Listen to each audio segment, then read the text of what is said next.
just a vaping basic. I had to take apart and rebuild mini ProTank 2. It's a mini ProTank 2. Unscrew your bottom of your coil. This bit comes off. Mine's going to be a bit tight.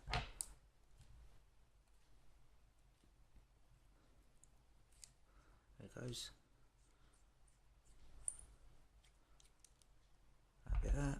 That glass I just slip out. Coil.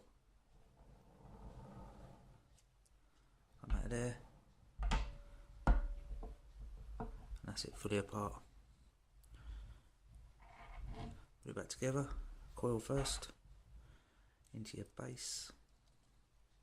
Screw that up nice and tight. Bit of glass. Put it in there. Make sure it's secure. Make sure your silicone caps are secure as well. In there. That goes in there. Tighten it up. Make sure it's nice and tight. Base with your coil in the bottom, or you fill it up in the bottom. Tighten that up. Mini ProTank 2. Enjoy it.